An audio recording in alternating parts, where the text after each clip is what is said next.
안녕하세요. 카예행 골침 안우행기 양기수 인사올립니다.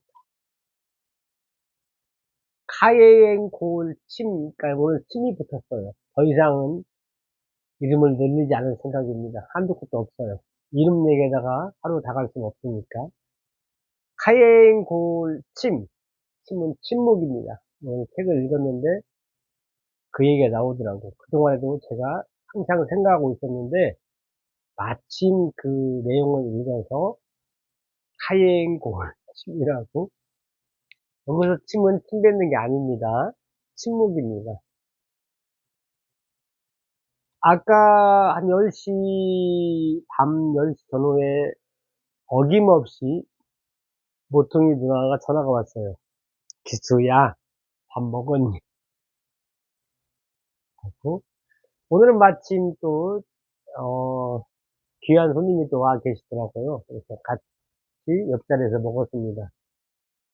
돈 안 냈습니다. 아, 저는 이걸 인복이라고 생각하고 싶습니다. 정말 감사하고 고마운 일입니다. 다시 한번 감사 인사 드립니다. 올립니다. 이게 드림하고 올림하고 배상이 있는데, 그전에도 말씀드렸는데 한번, 드림은 그냥 친구 사이고, 올림은 당연히 존칭이고, 배상은 극존칭이라고 합니다. 내 사전에서 읽어봤어요. 음, 어떤 이 책을 읽다가 책 욕심이 많아가지고 지금 안 읽은 책이 너무 많아요. 어, 어떤 한 내용을 읽어드릴게요. 옛날 애터미 이성현 박사님 강의에도 그 얘기가 나왔어요. 미국의 어느 대통령인데 자기는 70% 정도 맞으면은 만족한다고 했다는 얘기가 있거든요. 70점 정도 맞으면은 괜찮은 것이다. 우리가 보통 결혼 못하고 헤매는 이유도 100점을 원하기 때문에 저희가 뭐든지 모든 불화의 원인은 90점, 100점을 원한다. 그게 불화의 원인이라고 생각합니다.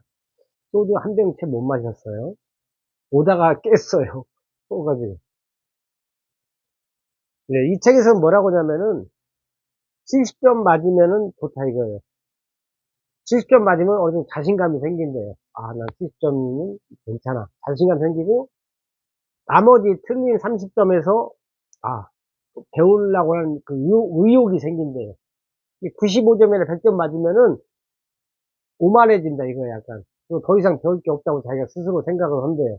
그래서 인생의 발전에는 70점이 딱 좋다고 합니다. 그래서 마법의 70점이라고 합니다.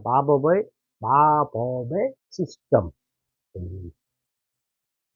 우리는 왜 가끔 실패해도 되는지도 보여준다. 30점을 목표로 삼으면 풍부한 인생을 살게 된다. 또 버벅대네. 30점을, 틀린 게 30점을 목표로 삼으면 풍부한 인생을 살게 된다, 이거죠. 절대로 실패하지 않는 것을 목표로, 절대로 실패하지 않는 것을 목표로 삼으면은 엄청나게 스트레스를 받게 되고 두려워하게 되는데, 목표를 통제하려니 제대로 살 수가 없고, 90점, 95점, 100점을 원하면은 제대로 살 수가 없대요. 왜냐면 인간이 그렇게 갈 수가 없잖아, 매번.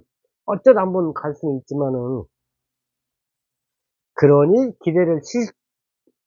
그러니 기대를 70점으로 낮추고 인생을 즐기기를 바란다. 사람들은 자신의 남편이나 아내에게 너무 높은 기대치를 갖고 있기 때문에 서로를 인정하거나 오래 지속되는 부부관계를 유지하기 어렵다. 그러니 남편이 70점밖에 안 된다 하더라도 그대로 내버려 둬야 한다.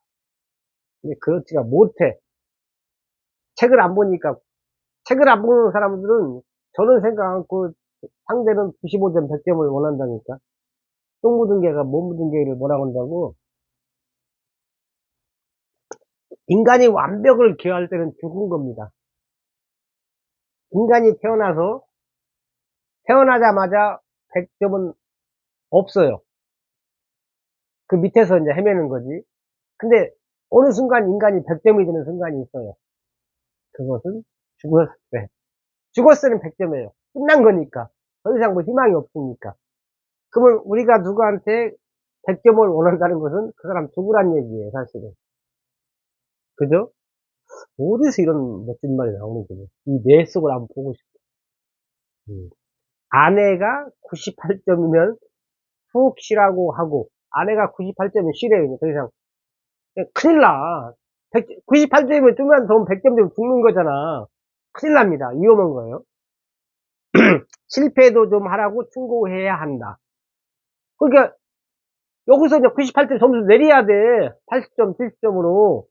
더 올리려다가는 꽥이야, 꽥. 죽어요.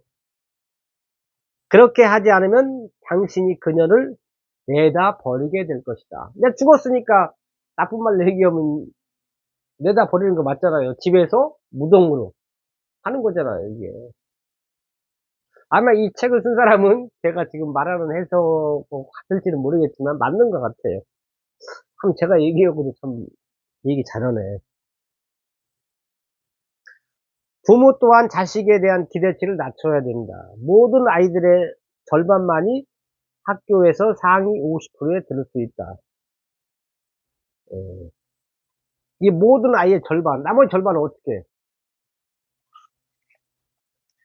그러니까 점수가 70점 언제도 왔다 갔다 해야지 80점, 90점 막 가속도가 붙어갖고 그러다가 꽤 죽습니다. 죽으면 끝이에요. 예. 이게 제가 이제 카행골 침울한 얘기가 뭐냐면은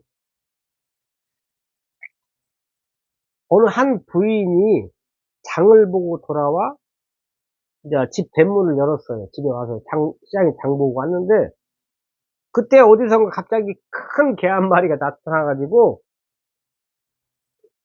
그, 그 아줌마를 지나쳐서 자기 집 안으로 들어가더래, 개가. 이게 뭐 처음 본 개야. 어? 이게 지금 말이 안 되잖아요. 모르는 개가 와서 문 열자마자 걔가 이제 자기 집으로 들어간 거예요.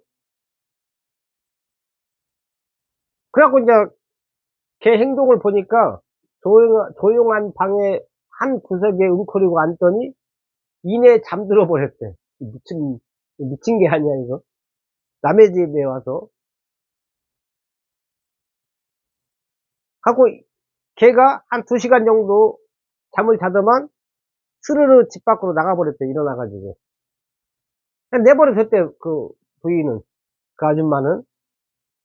그리고 이제 걔는 이제 사라졌어요. 근데 다음날 그 걔가 또 그 아줌마 집에 또 찾아온 거야. 황당하지, 진짜. 모르는 걔인데. 이게 그 아줌마는 냅뒀대요. 그러니까 또 와서 어제처럼 조용한 방구석에 앉아 웅크리고 한 2시간 자빠이 자다가 또 갔대. 이게 뭔 얘기야, 이게.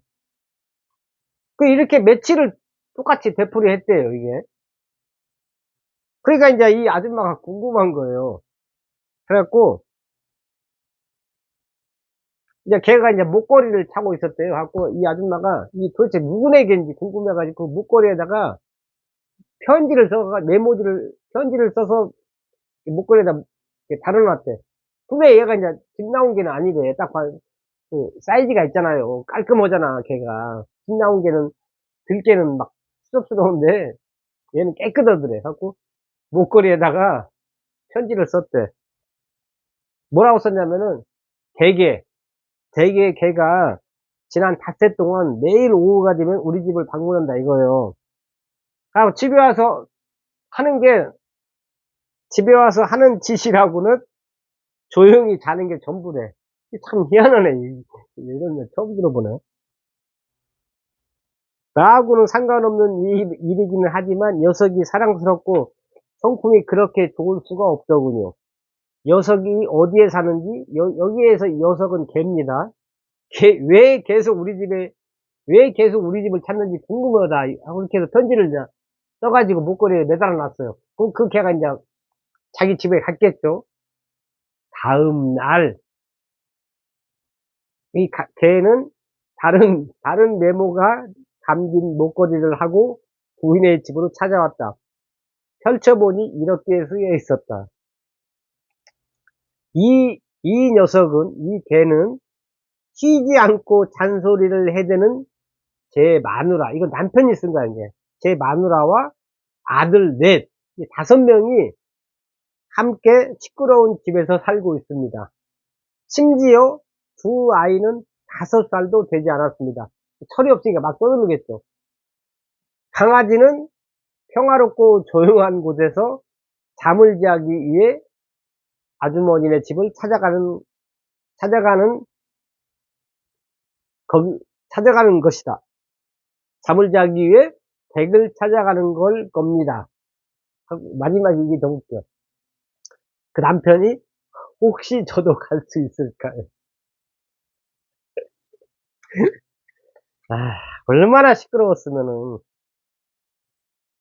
그죠?